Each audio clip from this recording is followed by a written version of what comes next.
Сакаш ли да знаеш зошто биткоин не може да биде хакиран? Еден збор. Хашрейт. И сега ќе ви објаснам многу едноставно што е тоа. Хашрейт е мерка за тоа колку компјутерска мок ја движи биткоин мрежата. Колку е повисок хашрейтот, толку е посигурна мрежата. Секој пат кога некој прави трансакции, илјадници компјутери ширум светот работат заедно за да ја проведат информацијата. Преку математичка игра, кој прв ќе најде точен код и ќе го додаде новиот блок. Замислете дека биткоин е како сеф. Секој нов блок е заклучен со код. Хашрейтот е бројот на луѓе што пробуваат да го погодат кодот. Ако има само еден човек, ќе му треба цел живот за да го погоди. А ако има 100.000, заедно ќе го помогат за 10 минути. Имате упредвид дека овие луѓе се низ целиот свет. Аргентина, Јапонија, Канада, Македонија и така натаму. Ако некој сака да ја лажира книгата, мора да биде побрз од сите овие луѓе заедно.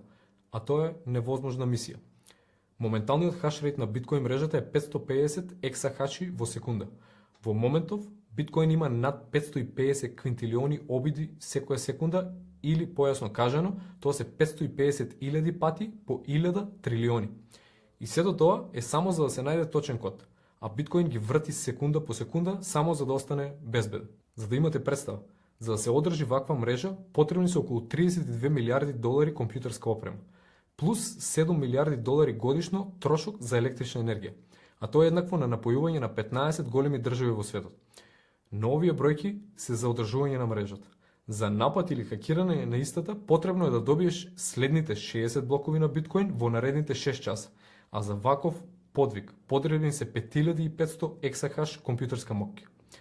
Чисто да имате во предвид, Amazon Web Services, Google Cloud, Microsoft Cloud заедно може да произведат помалку од 10 ексахаши.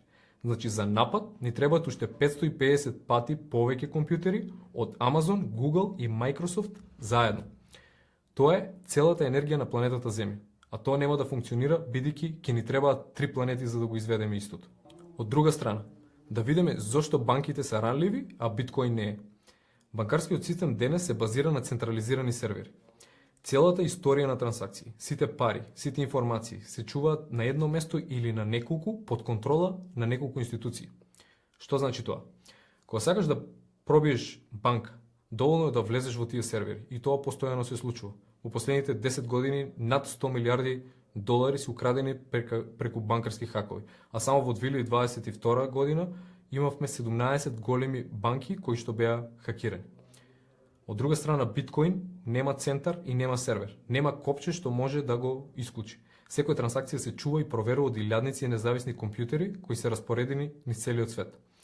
Ако сакаш да го хакираш биткоин, треба да ги пробиеш десетици илјади различни машини истовремено и да не те фати никој. А тоа не е тешко, туку е физички невозможно. Замисли банка во која има еден чувар. Ако го фатиш на спиење или го подкупиш, влегуваш и крадеш.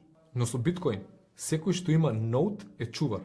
Тоа е секој компјутер кој прима или праќа трансакции, кој ги проверува или ги чува информациите.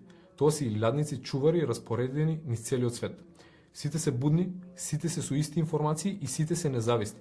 За да го хакираш биткоин системот, мораш да ги надморниш сите чувари во ист момент паралелно. И ако не успееш, никој нема да ти го отвори сефот. И тоа е целата разлика. Тоа е причината зошто биткоин никој никогаш не го хакирал. Причината е затоа што не постои централен сервер, ниту централен човек. Тоа е мрежа изградена од енергија, математика и врвен инженеринг. Не го контролира ниту држава, ниту банка, ниту еден човек, ниту политичка партија. Биткоин го контролираат сите луѓе заедно. Последната епизода ќе ја разбиеме најголемата лага: биткоин не вреди ништо бидејќи не е покриен со ништо. Се гледаме.